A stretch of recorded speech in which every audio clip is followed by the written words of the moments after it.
Bismillahirrahmanirrahim. Assalamualaikum warahmatullahi wabarakatuh. Alhamdulillahirabbil alamin.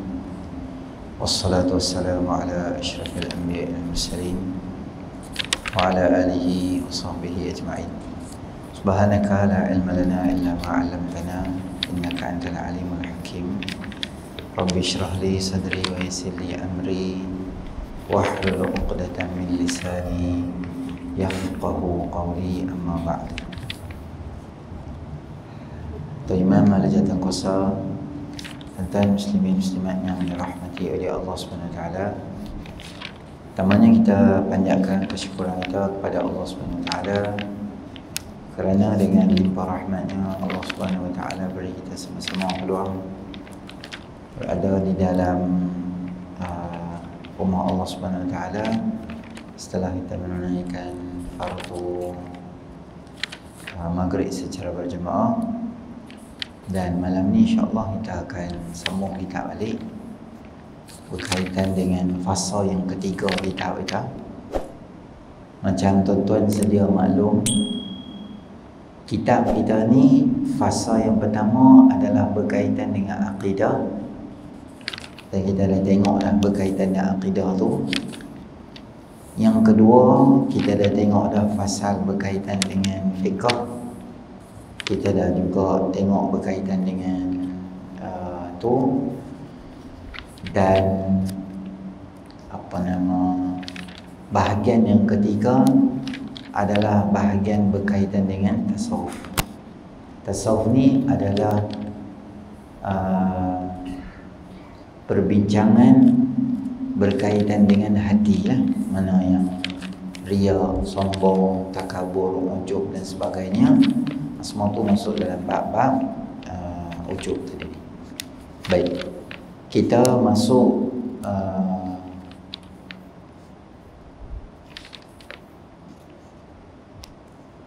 mana saya tanya tadi, muka suruh apa je? 82.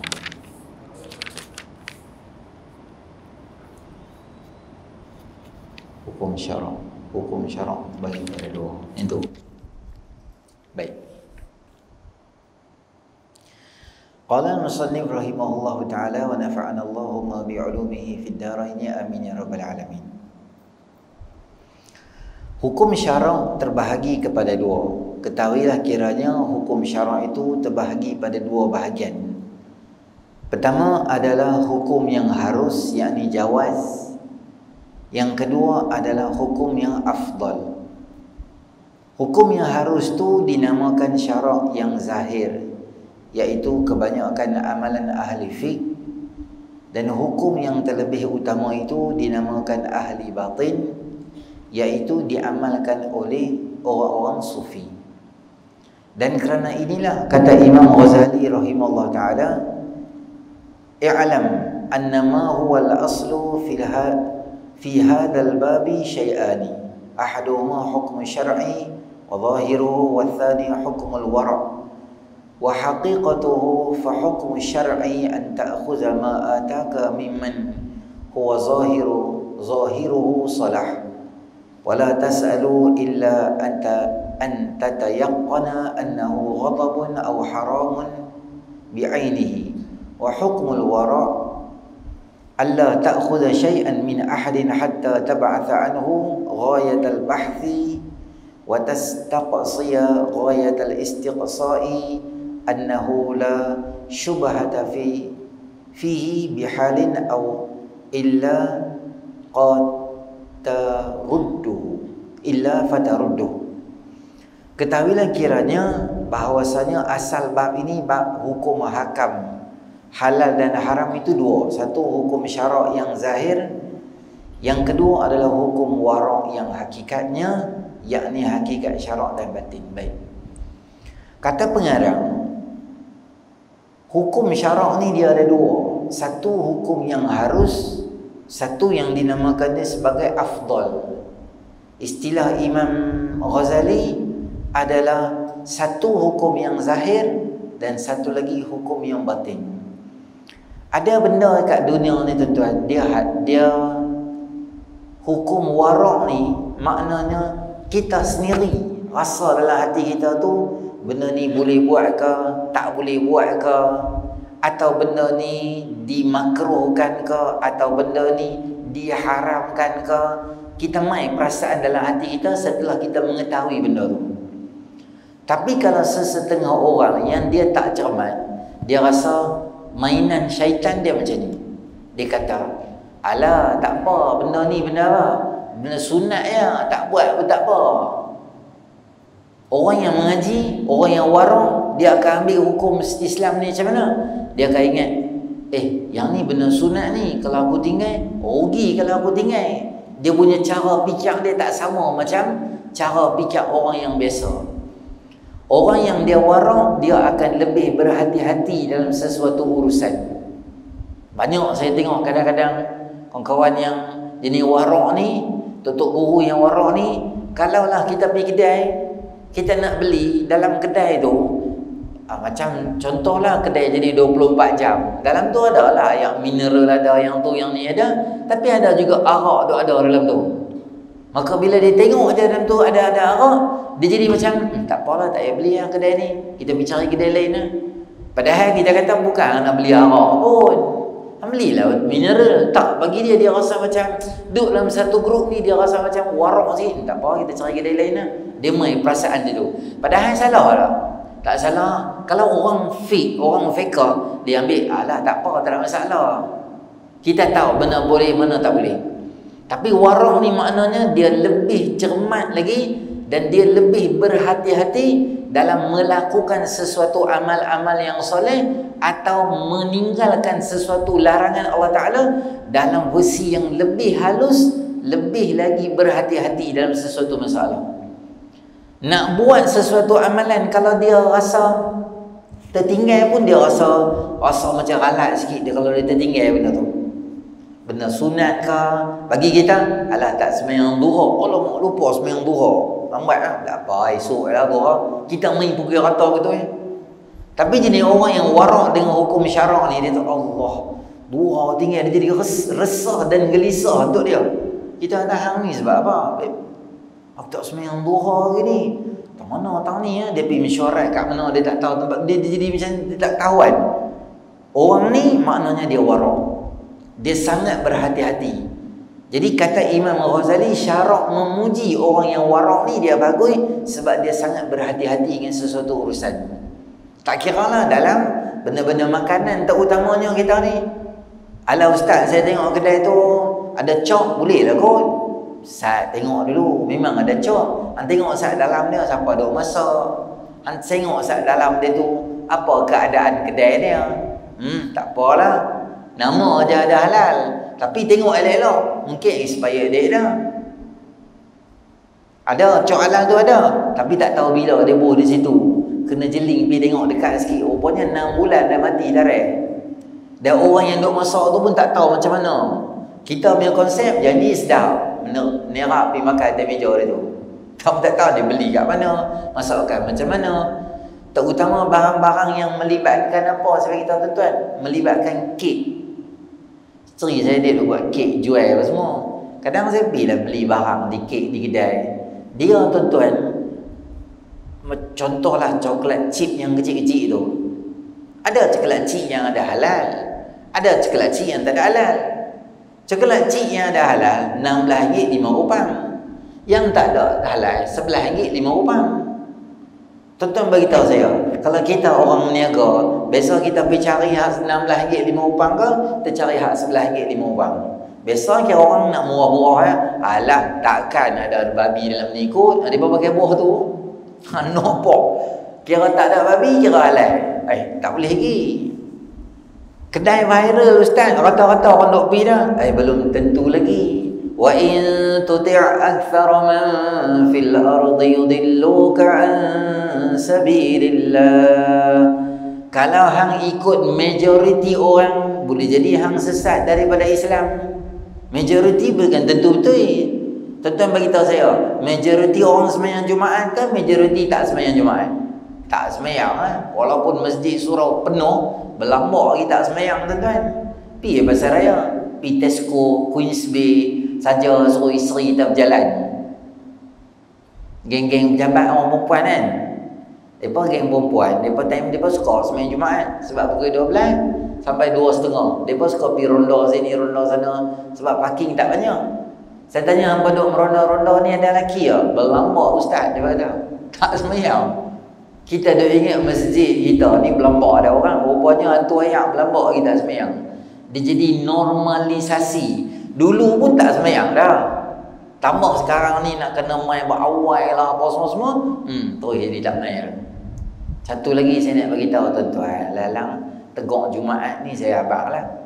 Kadang-kadang Allah bagi kat kita nikmat, kita lupa nak syukuri nikmat Allah bagi. Banyak masjid, banyak surau sekarang ni tuan-tuan boleh buat Jumaat di bawah flat dia ya.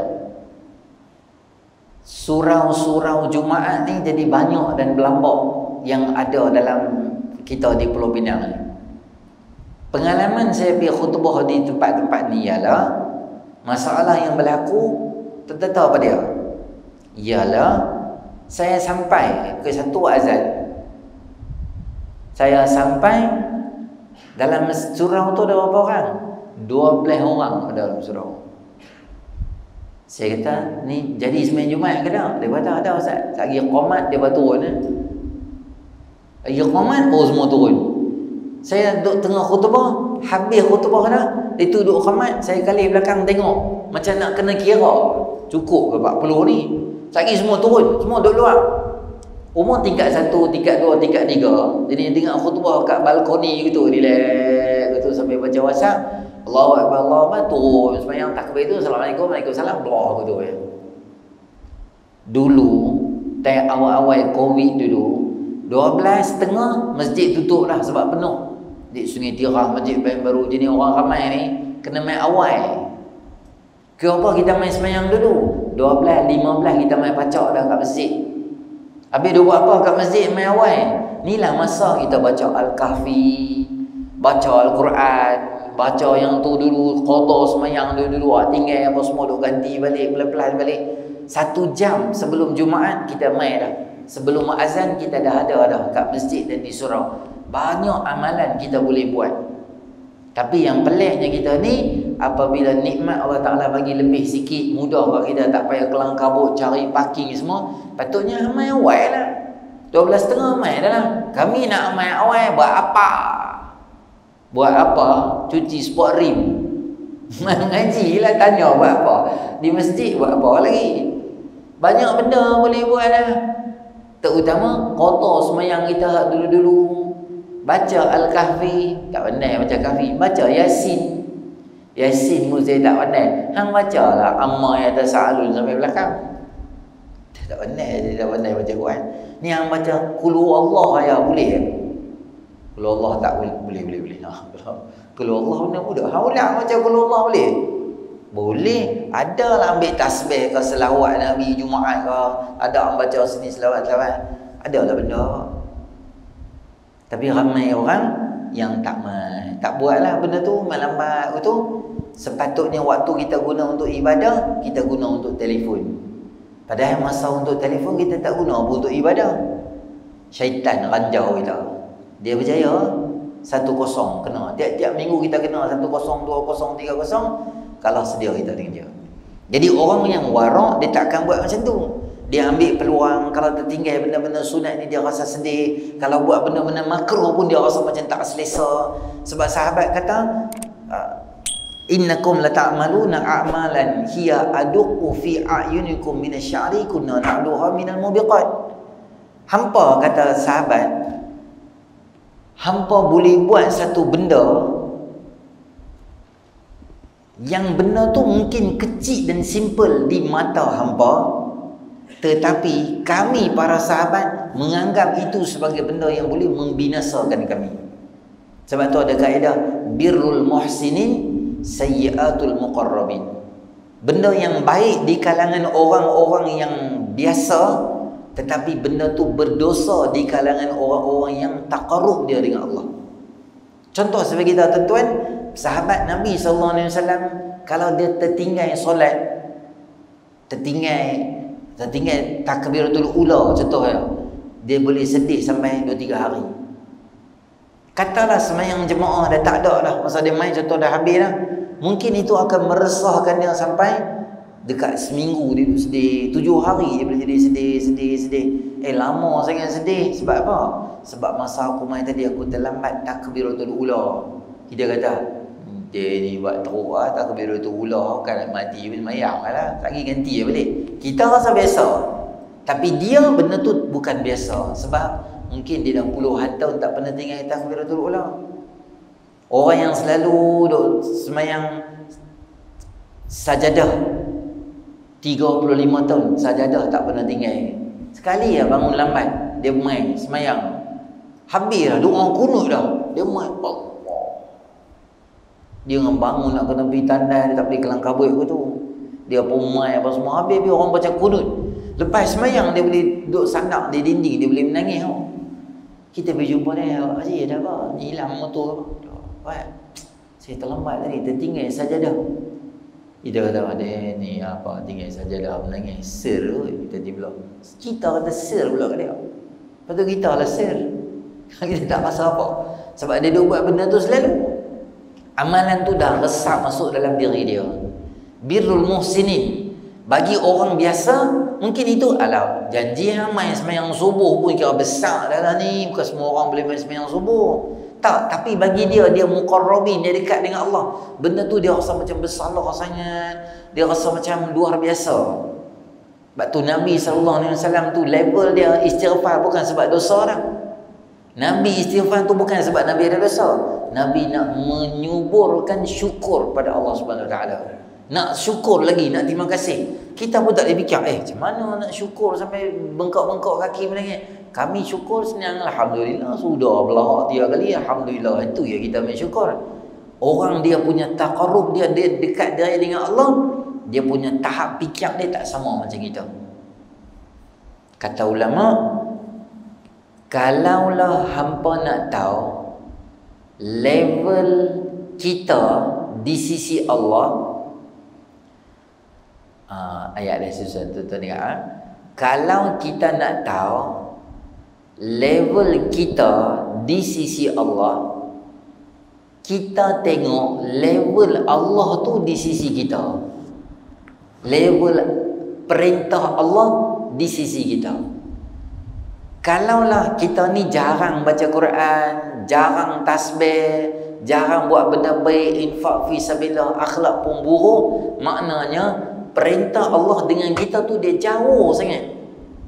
Maka itulah KPI atau indikator kita, martabat kita di sisi Allah. Kita jauh, kita tak dekat dengan Allah.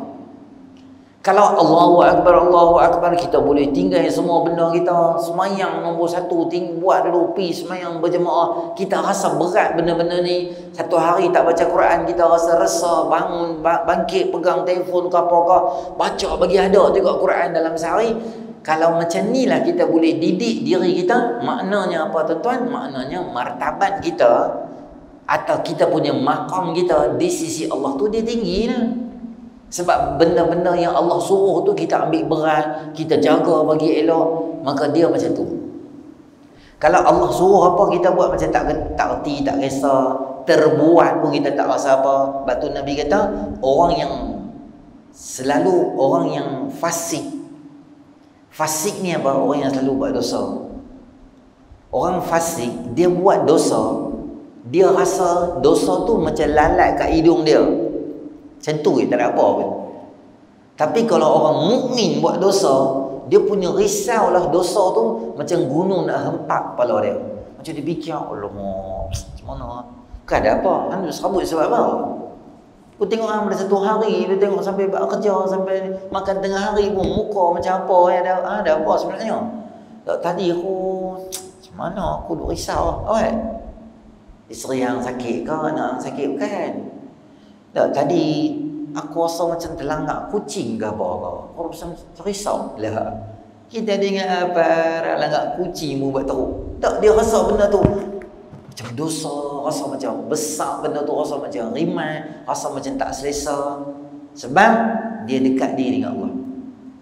Orang yang dosa dia banyak, dia bila minum arak berbotol-botol dia rasa tak apa. Dia berzina tiap hari, dia rasa tak apa. Benda jahat dia buat, dia rasa tak apa. Maka kata Imam Ghazali, ini benda yang tak baik dalam syarak.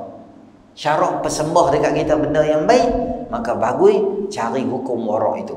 Dan kata hukum warak itu, bahawa engkau jangan ambil sesuatu daripada seorang hingga diperiksa dengan sungguh-sungguh, dengan sehabisnya, bahawa sesuatu itu tiada subahat di dalamnya, sehingga dalam segala keadaan. Dan jika bukan demikian, engkau kembalikannya. Benda yang bukan milik kita, kita pun tak tahu benda ni aku boleh ambil ke, aku tak boleh ambil ke, maka benda tu ikut hukum waraknya, kita kembalikan balik pada orang. Jangan kita ada geng, ada syubhat, benda-benda yang bukan milik kita, tak utamanya bukan wang ringgit kita, atau benda tu tak sepatutnya dapat kat kita, kita adjust sana, adjust sini, maka kita, kata Imam Ghazali, hukum warak tak ada dekat hang, sebab hang dah mula buat dosa dengan Allah Subhanahu Wa Taala. Dan kesimpulan dalam masalah ni seperti disebutkan oleh Imam Ghazali, bahawa wajib atas orang yang warak itu periksa sesuatu yang didatangkan kepadanya oleh orang yang diketahui hal mereka hingga nyata halalnya. Jika tiada yang tidak diketahui nyata halalnya, maka engkau tolaklah. Yakni engkau jangan ambil pemberian mereka. Tetapi yang demikian itu, jika tidak meyakinkan hati mereka, menyakitkan hati mereka. Jika menyakitkan hati, maka tiada harus engkau periksa, kerana menyakiti seseorang itu hukum dia haram. Kita ni tuan-tuan, katalah saya beritahu tuan-tuan contoh, kita nak ada orang jemput kita pergi rumah dia. Boleh tak kita pergi makan di rumah dia? Kita pun tak tahu dia ni, sebab kita kenal dia ni, memang semua orang duk abad, dia ada satu kelab malam yang dia duk run di Kuala Lumpur. Tapi dia duk di sini lah. Di sana tu dia macam bila-bila dia pergi tengok kelab malam tu, dia duk jalan. Dan ada juga banyak orang duk beritahu kata dia ni memang supplier dadah yang terkenal lah di kampung kita. Jadi kita nak pergi rumah dia, dia panggil main lah rumah, makan kat rumah. Kita rasa macam mana dia ni? Boleh tak pergi rumah dia? Boleh, kata kalau para ahli ulama, kalau dia ada pekerjaan lain yang betul. Pekerjaan lain yang betul. Contoh dia apa dia? Dia memang jual burger. Tiap malam dia jual burger. Di samping tu dia ada jual. Dia tengok agak macam mana. Maka hasil yang dia dapat tu, dia nama dia syubhat. Kita pun boleh ke tak boleh ke? Maka kaedah dia sebut, da' ma yaribuka ila ma la yaribuka. Tinggal benda yang meragukan hang kepada benda yang tidak meragukan kita. Dia ni boleh bagi makan kat aku, boleh makan ke tak boleh makan? Macam Deepawali kan, kawan-kawan kita India, member kilang kita buat kenduri kat rumah dia. Boleh kita pergi makan rumah orang India? Boleh dan tak boleh, ada dua. Bila yang boleh, kita pergi rumah dia, kita pergi makan, bagus punya bantai. Hang makan sebab apa? Sebab dia beli nasi kanak kampung Melayu. Makan kat rumah dia. Dia nak bagi camcak, tak apa. Si kanak kena makan dengan tangan. Ayak ada ayak sekat. Ayak ada. Ayak lychee, yus bagi kat hang. Boleh minum kat rumah dia? Boleh Bukan semua tak boleh. Dia kata kat kita, ni belakang rumah aku ada pokok pisang. Hang kalau main rumah aku, dah lah aku order nasi, hang nak rasa Deepawali juga, mai kita makan sama-sama dengan daun pisang. Dia pergi belakang rumah dia, dia potong, basuh elok-elok kat ni semua, dia mau mai kita, hang terlangkuk nasi hang dalam ni, boleh makan dengan daun pisang. Allah, habis akidah semua rosak. Tak payah buat teruk lah tuan. Tak ada apa makan daun pisang dosa? Tak dosa, makan je lah. Awak nasi lemak pagi-pagi yang tak makan dengan daun pisang, makan kan? Habis masuk neraka semua. Tak payahlah over sangat. Tengok keadaan. Tapi dia masak kat rumah dia ustaz, pakai periuk belanga dia pakai. Lepas tu ada rumah dia ada 2 anjing pula duk jalan apa semua. Saya was-was. Was-was tak payah makan lah. Mudah-mudah je. Catering kadang-kadang orang kan kawan-kawan kita kan Chinese ke Indian ke depa ni kadang-kadang buat kenuri kahwin anak dia. Order kat siapa? Dia kata aku order kat ni Umi Seka. Umi Seka cantik ya, kita pergi pandai ya. Walaupun toke dia pemilik kenuri itu tak Islam, sebab kawan-kawan dia banyak di tempat kerja Islam, dia order Syahabi ke, dia order Ummu Salamah Belugor ke apa-apa, kita pergi makan salah? Tak salah. Tapi kita tengok tu, mana catering, alamak ni catering ni aku tak tahu lah betul tak betul semua. Kita pun sampai rumah dia pun mangut, dia pun salam dengan kita, oi tak apa, makan lah tu. Ya aku dah kenyang lah makan apa semua ni. Betul macam mana? Apalah, makan buah boleh makan. Buah oren ke apa kan, tabur tu. Dan kita rasa was-was makan buah oren. Lepas tu, tak apa, aku dah satu kenuri nak pergi Sungai Petani pula ni. Ni kenuri yang mai awal ni. Okey tak apa, janji yang mai. Kita nak balik, kita lepas kat dia 50 ketui dalam sampui. Lepas tu pula, dia hantar makan pun tak apa. Dia tak ada heran lah. Janji ketui tu memai kat aku. Dia mesti kata, jangan macam tu, saya sedih, you tak ada makan apa semua.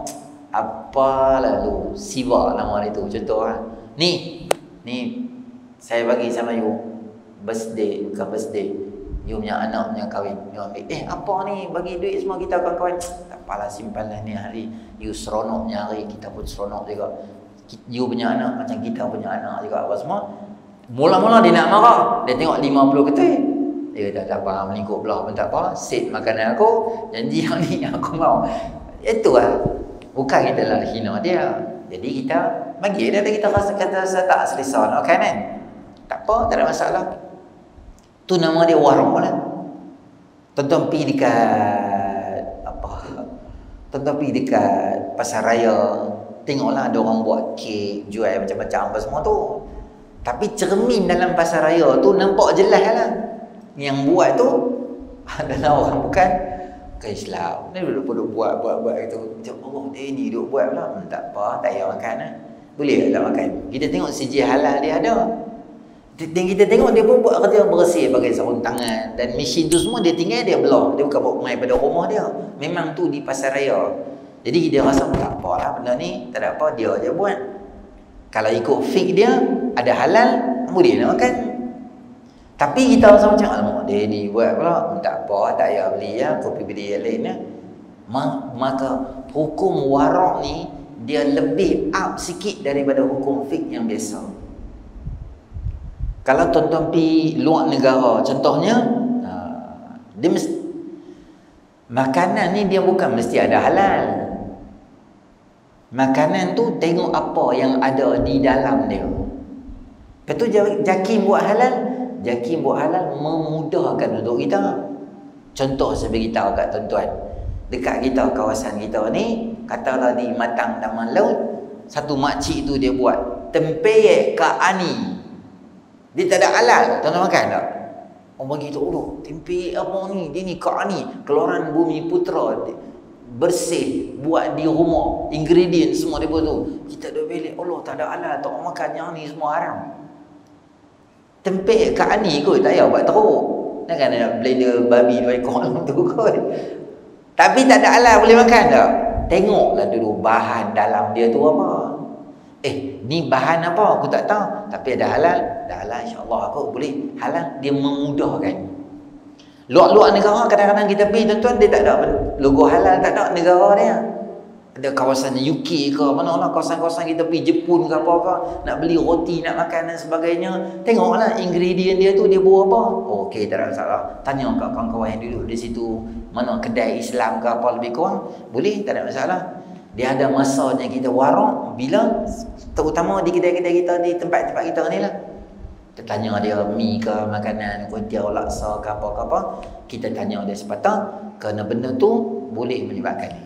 Tapi tengok dia tu, kalau benda tu menyakitkan hati orang, kita jangan cakap satu benda ni apa, baik kat aku benda ni semua. Kuih bulan orang baik kat kita, duduk sebelah rumah kita ada jiran, dia baik kat kita kuih bulan. Jangan baling depan dia, ni apa ni? Orang tak tahu kat aku ni, janggut 2 kilo mau bagi apa ni, lempak mau tu. Bagi kecil hati dia. Masa dia bagi, terima kasih.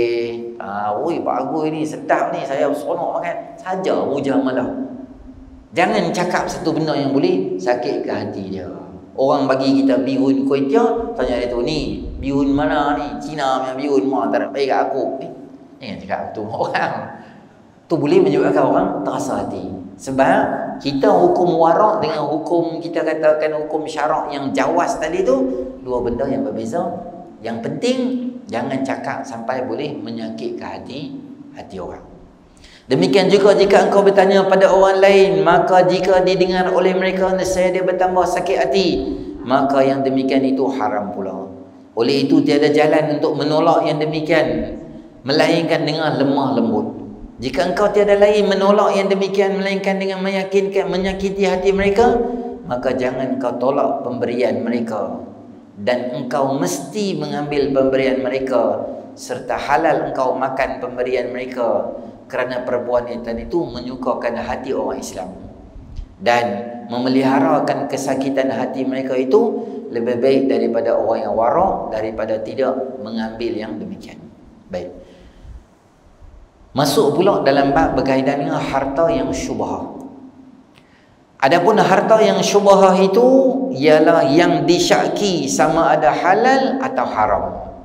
Yakni yang tiada yakin halal dan tiada yakin haram. Syubhah ni maksudnya benda yang kita ragu-ragu. Duit ni aku boleh makan ke aku tak boleh makan? Duit ni aku punya ke bukan aku punya? Jadi harta ni patut sampai kat aku ke tak patut sampai kat aku? Maka itu nama dia syubhah. Dalam masyarakat kita hari ni tuan-tuan, banyak juga yang berlaku syubhah, terutama daripada orang yang berniaga. Saya selalu bagi contoh pada tuan-tuan, orang yang berniaga. Kalau kita pasar malam tak ada kan? Kita berniaga pasar malam pukul 5.30 petang. Kita jual soya. Soya kita macam mana soya tu? Mantap. Soya tu memang dia rasa soya dengan sejuk, dengan power, dengan padu. Nasi soya bawa beli, kita main tuang kat balang kita, berpeluh-peluh balang orang beli. Padan jual berapa? RM1.50. Okey, cantik kita minum pun puas hati. Tapi kalau soya tu RM9.50, dia rasa apa? RM9.50 malam. Cayak lah, ais ketui dia rasa, gula pun tak apa ada dah, rasa ais ketui saja. Soya tu rasa belen-belen, ujung-ujung betul ya. Jadi boleh tak hang jual soya RM5.50 sama dengan soya nak RM9.50? Soya RM9.50 tak boleh lah jual RM1.50 sebab dia punya kualiti soya pun dah turun. Benda pun nak habis. Apa salah? RM1.50 abang. Abang tunggu Ustaz. RM1.50 saya bagi 3 bungkus kat abang. Saya pun nak bungkus dah. Ambil RM1.50. Tapi bagi tambah dekat dia. Sebab kita tak mau harta kita jadi harta syubhah. Niaga ke orang tipu. Bubur niaga ke orang Milo. Kita pun tengok anak budak-budak. Tengok kalau hijau tu dia main ketang dah. Abah nak Milo, kita pergi pasar malam. Contoh ataupun mana-mana lah berniaga. Ada konvo ke apa ke, kita pun beli. Bila-bila minum, kita tahu. Ni apa? Koko cak keluarga. Dia ranjau kita. Sebab koko cak keluarga RM13.05. Milo RM18.07.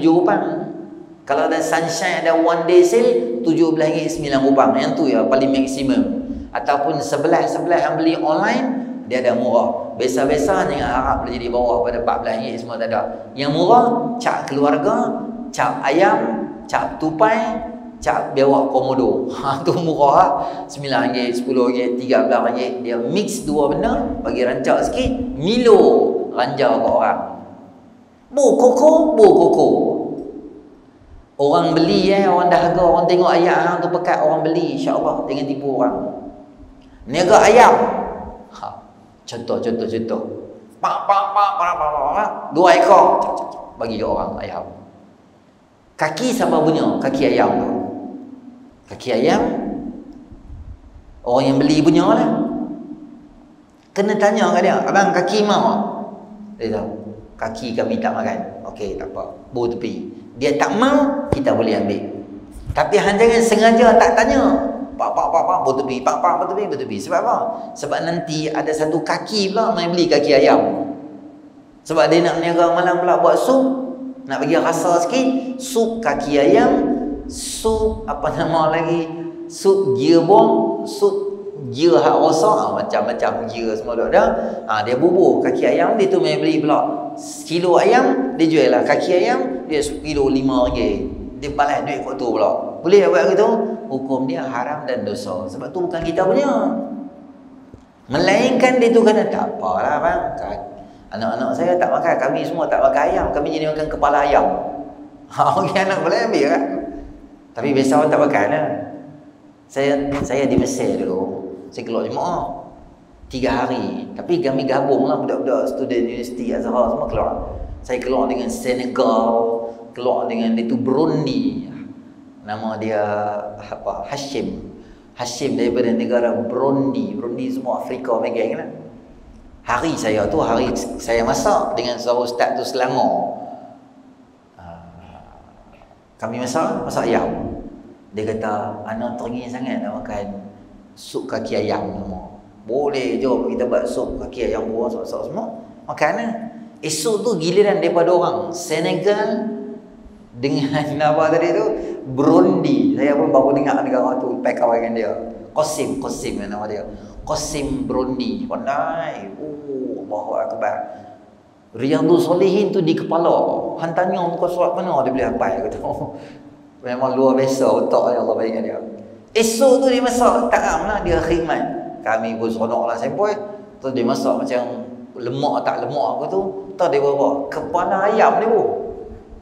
Dia angkat kepala ayam bu dalam. Saya tengok ustaz tu Selangor tu, tengok aku tengok dia ni pun dia masak kepala ayam pula. Dia tengok orang masak kepala ayam. Dia kata kat saya, hang kemarin masak kaki ayam, ada hang tanya aku makan kaki ke tak? Hang beritahu aku kaki yang kepala mana bagus?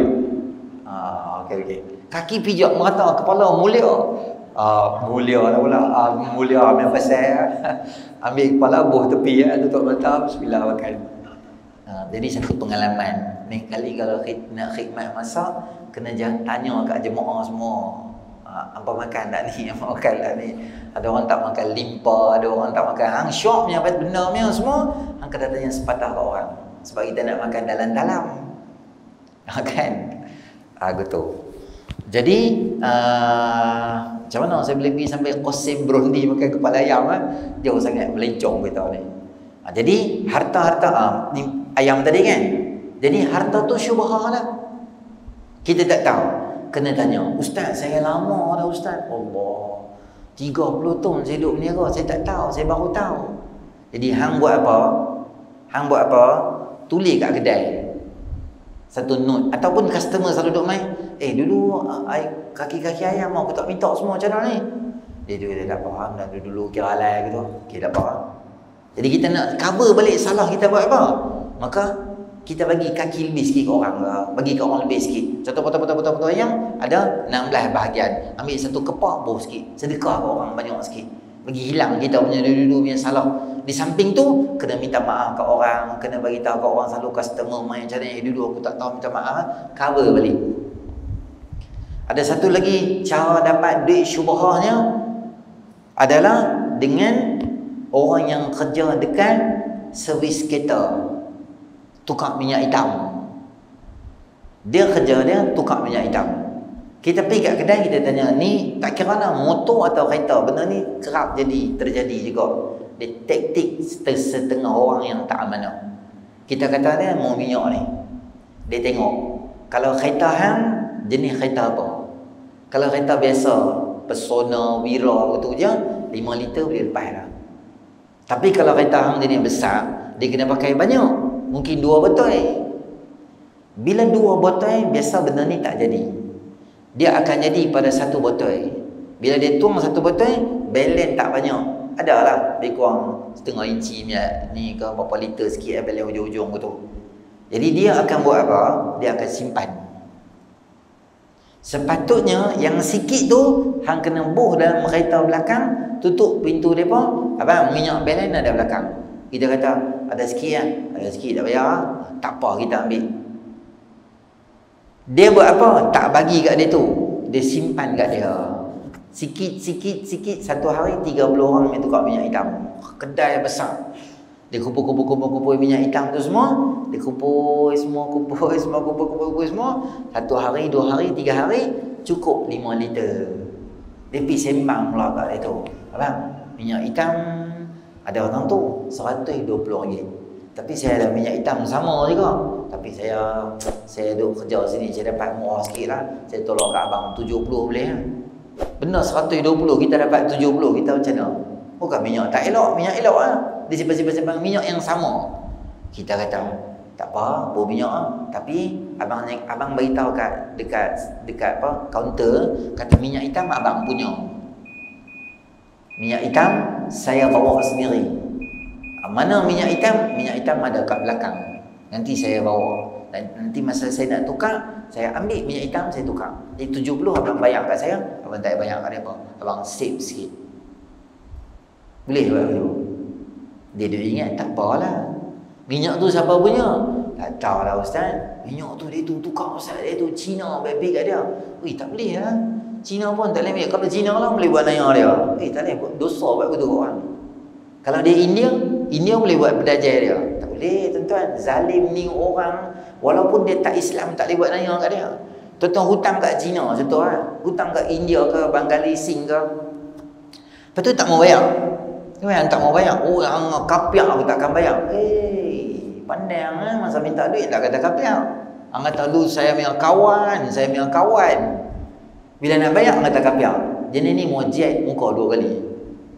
Sebab hang mau duit, hang buat meriah sangat. Bila dah dapat duit, malah nak bayar. Tak boleh. Orang bukan Islam ke, Cina ke, India ke, tak boleh buat naya, buat zalim kat orang. Minyak sikit-sikit tu orang punya, kena bagi kat orang balik. Kalau hang kumpul-kumpul buat minyak sini RM70 tu, makan duit syubha, duit haram. Berapa lama duk buat? Allah Ustaz, saya kerja sini, masuk ni dah 7 tahun dah saya kerja. Minyak sat je saya boleh kumpul Ustaz, sat tu je. Depa di situ pun tak perasan. Sebab apa semua orang main tukar minyak? Sebab apa semua bawa minyak hitam sendiri? Depa ingat tak apa kot. Dia pun dah tak kerja di situ lah. Oi, banyak cerita lah tuan-tuan. Nak kena minta maaf kat siapa pun tak tahu. Tak tahu banyak orang mana ke, dia tu pergi mana dah apa semua dah. Semua tu mengundang kesusahan kita kat akhirat esok ni. Tu nama dia duit syubha. Senang saya abang kat tuan-tuan macam ni lah. Kita punya, kita ambil. Bukan kita punya, bagi ke orang. Kalau hang kata hang nak juga benda yang bukan kita punya, dia akan jadi masalah yang besar yang lain dia akan jadi. Terutama buat duit. Duit ni tuan-tuan, semua orang terkesan.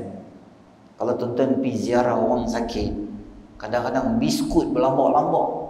Kita pun gatal lah. Ni yang biskut berlambak nak buat apa? Saja kita pun. Dia tu kata, ambil biar. Aku pun semua buat main biskut. Aku pun tak tahu nak makan bila. Buah orang bagi banyak. Dia kata apa? Buah semua ambil biar. Tapi dia tak boleh cakap. Dia kata, buah tak apa ambil lah.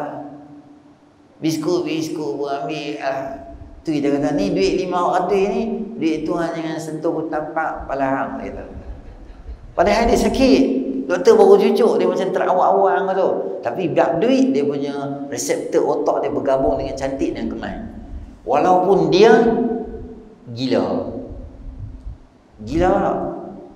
Dia tak tahu makanan basi tak basi dia ambil. Tapi hang cuma ambil duit dia teranjang kita. Duit jangan main, dia kenal. Dia kenal. Jadi duit ni satu benda yang sangat bermasalah. Duit ni dia sangat bermasalah.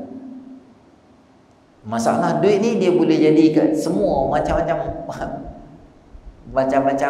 apa orang lah tuan-tuan. Ada banyak ustaz-ustaz dulu mereka buat CD ustaz tu lah, macam mereka ni rakam baru di YouTube. Dulu mereka rakam, minta izin kat ustaz-ustaz tu. Adalah followers dia akan rakam, dia buat CD. Depa jual apa tu loyalty hub niaga tu, depa bagi kat ustaz tu sikit, depa ambil kat dia sikit. Adalah kaedah tu. Sebab tu je, sebab duit saja berlambak-lambak jadi masalah antara orang yang jual CD tu dengan ustaz. Tak bagi. ambil royalty lah, apa macam-macam lah. Semua tu adalah kisah berkaitan dengan duit. Dan saya nak beritahu tuan-tuan, kita main masjid, surau selalu pun belum tentu boleh selamat dengan masalah duit. Bila kita ada duit tak apa lah. Bila kita tak ada duit, dapat pula satu peluang untuk kita ni untuk meraih duit yang banyak, maka ketika tu kita akan dikaburi mata kita dengan masalah yang berlaku. Tu nama dia duit syubhat. Masuk dengan rasuah dan sebagainya. Rasuah lagi lah haram dah. Tapi kalau kita pegang dengan rukun Islam lagi elok, dengan syariat Islam, orang akan hormat kita. Saya ada kawan dulu, once upon a time, tuan-tuan tahu tak projek Seri Meraga tu, highway depan ni kita ni kan, kita punya jejambat ni start daripada Bukit Gedung ni sampai dia turun pergi ke Gelugok tu, kat depan Caltex Sungai Dua tu kan. Projek tu siapa punya? Seri Meraga. Berapa tahun dia buat tu? Lama buat tu lah. Jam tak apa-apa kita duduk sini. Salah seorang daripada pegawai Seri Meraga tu, dia adalah seorang pegawai perumahan di Putrajaya. Tapi dia macam tuan-tuan jenis bagus jenis kaki main masjid, surau apa semua ni. Ada pemaju buat rumah. Pemaju tu nak minta dia sign. Posisi dia ni kalau dia sign dia tu boleh pergi ke atas. Bila orang atas tengok sign dia, okey ada ni dah sign kira okey. Level dia level macam tu. Dia kata ramai orang nanti main pemaju. Dia akan main. So dia sign. Tapi tanah tu tanah bukit, ataupun tanah tu tanah adalah tak sesuai untuk perumahan. Dia kata sign je. Nanti hang bagi tahu kat kami, ni plan rumah, ni lot yang masih kosong. Hang pilih kat aku lot mana yang hang nak. Hang nak penthouse yang atas ke, yang besar ke, ataupun hang nak terrace ke, banglo 3 tingkat ke, corner lot ke. Semua tak apa, berapa biji pun hang bagi tahu kat aku, tulis kat sini, semua kami bagi kat amat. Hang sign kat sini. Lain semua kami buat kat hang. Kita kalau duduk situ macam mana tuan-tuan ni? Gedeng mata. Jadi duit gitu. Duduk di masjid, sembang lah kita nak. Kita ni hukum dia haram, duit syubhat semua. Tak kena lagi ya. Kena tengok nirak kita. Moga Allah pelihara kita. Dia kata saya tak buat ustaz. Saya tak buat. Dia kata kalau hang pi settle masalah tanah, okey aku sign. Tak okey aku tak sign. Dan aku dah sign, aku tak mau apa pun. Gaji aku ada, cukup. Kadang-kadang dia kata ustaz, barang Tesco harga 2-3 ribu, barang rumah ni dengan susu, dengan apa semua barang-barang runcit ni sampai kat rumah. Isteri dia buka tingkap, tengok, abang ada apa ni? Ada barang, ada lori Tesco main depan rumah kita. Dia kata nak tak loading barang, banyak barang ni. Lepas tu dia tu pula telefon pemaju, barang sudah sampai ya? Saja hadiah. Dia kata so lori Tesco balik. Dia main kot tu pula. Kadang-kadang di offer peluang untuk berzina. Bagi tahu aja negara mana, tempat mana, semua kami ruang untuk orang untuk berzina. Dia kata dah, saya tak buat ustaz. Tapi satu benda yang hebat bila dia tak buat, orang pemaju hormat dia. Kalau bahasa kita macam Tuhan sembah. Sebab dia kata dia ni manusia ni keramat hidup yang ada kalau. Orang kalau offer rumah mesti orang sign dia. Duit tak mau, rumah tak mau, barang tak mau, apa tak mau. Orang ni bukan manusia biasa. Dia kata ustaz, saya naik lift nak pergi tingkat atas. Lift tu sampai tingkat 2 dia buka. Di tingkat 2 ada pemaju yang pernah deal dengan saya. Buka je tingkap, buka je lift. Depa tengok je saya, depa punya hormat dekat saya. Tunduk macam rukuk. Wah, kita tak mau naik sama you, tak apa. Naik lift sekali pun tak mau. Punya hormat. Bila kita letak Allah dekat atas, Allah angkat martabat kita. Tapi kalau kita ambil duit mau lebih kurang betul, orang pun main jadi macam cacai, jadi macam maruah kita pun hilang. Maka ingat, duit syubhat atau benda-benda yang bukan milik kita cuba elakkan daripada masuk dalam akaun kita. Itu. Nanti kita tengok ada 6 bahagian hak kita pada orang, kata Imam Ghazali rahimahullah ta'ala. Baik, auzubillahi minasyaitonir rajim. Bismillahirrahmanirrahim. Alhamdulillahirabbil alamin. Wassalatu wassalamu ala asyrafil anbiya'i wal mursalin wa ala alihi ajma'in. Allahumma anfa'na bima 'allamtana wa 'allimna ma yanfa'una wa zidna 'ilma. Rabbana atina fid dunya hasanah fil akhirati hasanah wa qina adzabannar. Sallallahu ala sayyidina Muhammadin nabiyil ummi wa ala alihi ajma'in. Alhamdulillah.